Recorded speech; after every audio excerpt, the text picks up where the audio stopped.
일본이 큰일 났다며 난리 난 상황과 현재 중미에서 한국만이 해결할 문제가 나와 놀라운 제안한 상황에 대해 말씀드리겠습니다. 일본 언론이 한국의 전범기 금지 요청을 이제야 제대로 인식했다며 지난해 리버풀 전범기 논란도 재조명했는데요. 일본 매체 게키사카는 지난 13일 한국이 프리미어리그 전체 20개 구단에 전범기를 사용하지 말라고 요청했다며 전범기는 한국에서 종종 논란을 촉발했지만 이번에는 쉽게 넘어가지 않을 것으로 보인다고 보도했습니다. 그리고 작년 말에는 리버풀 공식 홈페이지 썸네일에 우기기가 있어 강하게 항의했다고 전했는데요. 일본이 이같이 보도하게 된 이유는 성신여대 서경덕 교수의 항의였습니다. 서 교수는 최근 도쿄올림픽 전범기 응원 퇴치를 위한 10개 언어로 제작된 우길기는 전범기 디자인 파일을 미국, 중국 등 시민단체들과 함께 SNS로 전 세계에 널리 전파하고 있는데요. 그런 그가 지난 12일 지난해 리버풀 전범기 논란을 포함해 많은 축구 팬들에게 관련 제보를 꾸준히 받았다며 10년 전 만들어진 맨체스터 유나이티드 매거진에도 전범기가 발견돼 논란이었다고 밝혔습니다.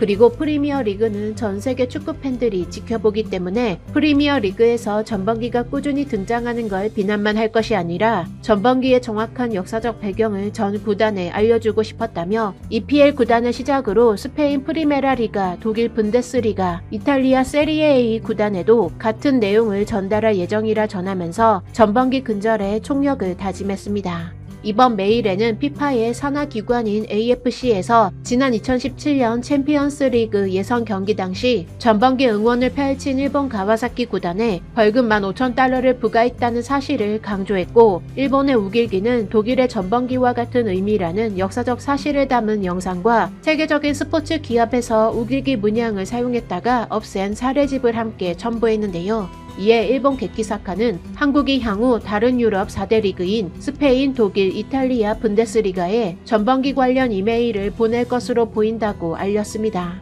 이 같은 한국의 전범기 금지 요청 보도는 일본 포털을 뜨겁게 달궜고 가장 많은 댓글과 축구에서 많이 본 뉴스 2위에 올랐는데요. 일본인들은 스포츠에서 전범기를 사용하는 게 무엇이 문제냐는 반응과 이대로 가만히 있다가는 전범기의 의미를 모르는 외국인들도 일본에 대해 반감을 가질 수 있지 않겠냐며 대책을 세우자는 반응들이 이어졌습니다. 다음은 현재 중미에서 한국만이 해결할 문제가 나와 놀라운 제안한 상황에 대해 말씀드리겠습니다. 온두라스는 중미 통합체제 의장국으로 중미 통합체제에는 온두라스, 코스타리카, 엘살바도르, 과테말라, 니카라과, 파나마, 벨리즈, 도미니카 공화국 등 8개국이 회원국으로 참여하고 있는데요. 이런 상황에서 온두라스의 에르난데스 대통령은 현지 한국 기업이 활동을 재개할 수 있도록 돕겠다고 밝혔습니다. 최근 온두라스 정부는 확진자 급증 상황에서 코이카 단원 등 우리 국민이 무사히 귀국할 수 있도록 적극 협조해줬는데요. 이에 문재인 대통령이 사의를 표하자 에르난데스 대통령은 우리가 기울인 노력은 당연한 것이라면서 온두라스는 국제 무대에서 언제나 한국을 지지했고 앞으로도 그럴 것이라고 강조했습니다.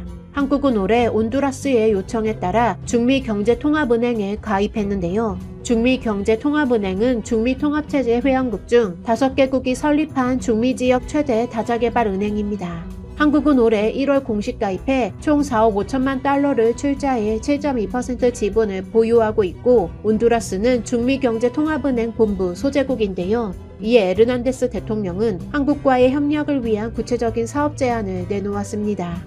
전자정부 추진을 위해 최근 공공혁신부를 신설하고 정부 업무의 디지털화를 추진 중이라고 설명한 뒤 한국은 성공적으로 전자정부를 구축한 선도국이라면서 한국과의 협력 확대를 희망했는데요. 아울러 한국의 전자정부는 중미 모든 국가의 관심이라고 설명했습니다.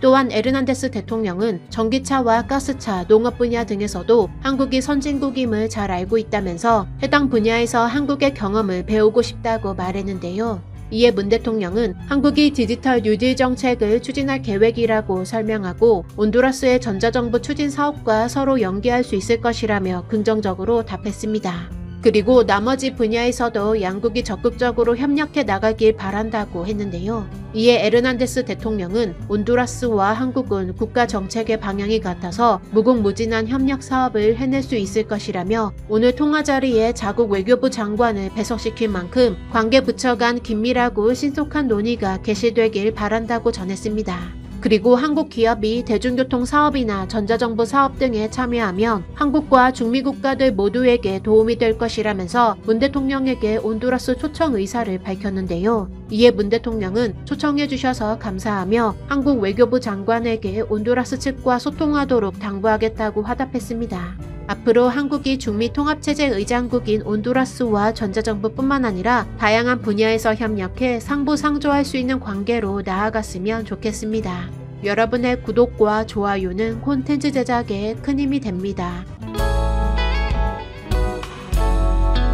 일본과 일본인들의 엉터리가 계속 드러나고 있습니다.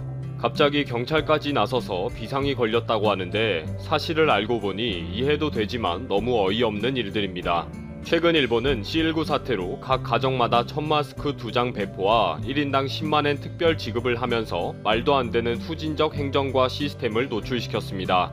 이제 1000마스크는 아베 정부의 엉터리를 대표하는 이미지가 되었고 재택근무도 못하는 인터넷 환경과 구태의연한 기업 모습은 일본의 후진성을 보여줬습니다. 그리고 10만엔을 지급하는 과정에서 벌어진 온갖 해프닝은 일본 국가와 국민들의 개그 콘서트 퍼레이드를 보여줬었죠. 일본에서는 1인당 일률적으로 10만엔을 배부하는 특별 정액 급부금이 6월 10일까지 약 2천여 가구에 지급이 되어서 전체에서 35.9%의 지급률을 기록했다고 발표했습니다. 시민들을 대상으로 한 투표 결과는 지급되지 않았다가 55.4%이고 아예 신청서도 오지 않았다가 5%로 조사되었습니다.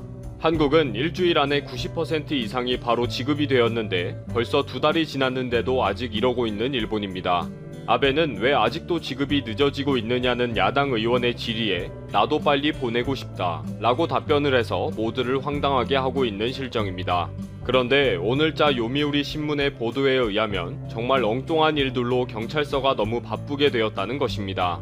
그 엉뚱한 일이라는 것이 경찰서의 운전면허증이 습득물로 너무 많이 쏟아지고 있다는 것입니다. 경찰들이 운전면허증을 주인에게 돌려주는 일에 너무 많은 시간을 빼앗기고 있다는 거죠. 한두 장도 아니고 수백 장씩 쏟아지는 운전면허증을 각각의 주인에게 돌려주는 일이 너무나 번거롭고 시간 낭비가 심하기 때문에 보통 심각한 문제가 아니라는 것입니다. 도대체 왜 이럴까요? 그 이유는 1인당 10만엔씩 지급되는 특별정액 급부금 신청 때문입니다. 우편 신청인 경우에는 신분증 증명서 사본으로 운전면허증과 여권을 제출해야 하기 때문입니다. 일본인들은 우편 신청을 거의 하게 되다 보니 편의점에 가서 운전면허증을 복사하는 경우가 많았습니다. 신분 증명으로 거의 대부분 운전면허증을 서류로 보내게 되는 거죠.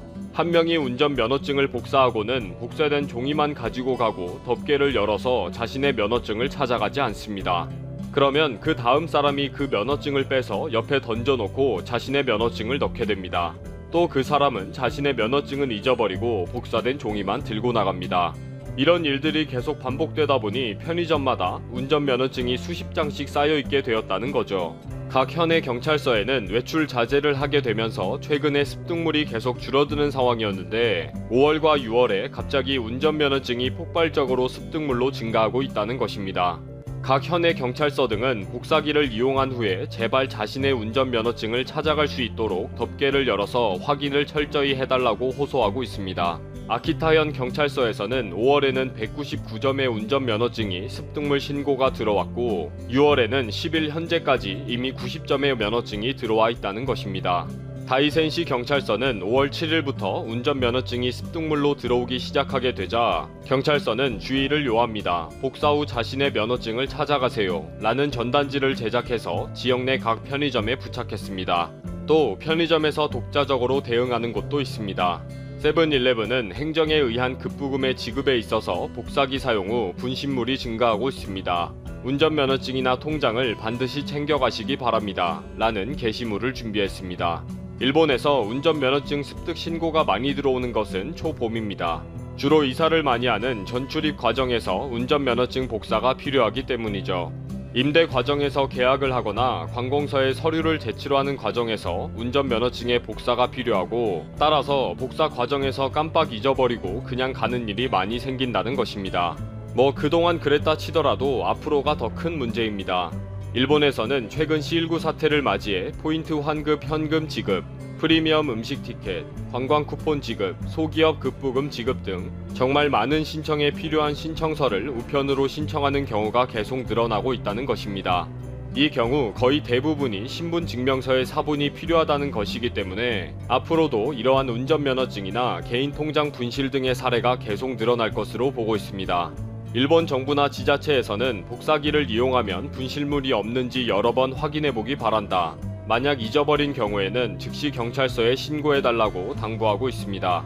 편의점이나 관공서 등의 복사기마다뿐 아니라 출구 쪽에도 주의사항 게시물을 확대해서 부착하기로 했습니다.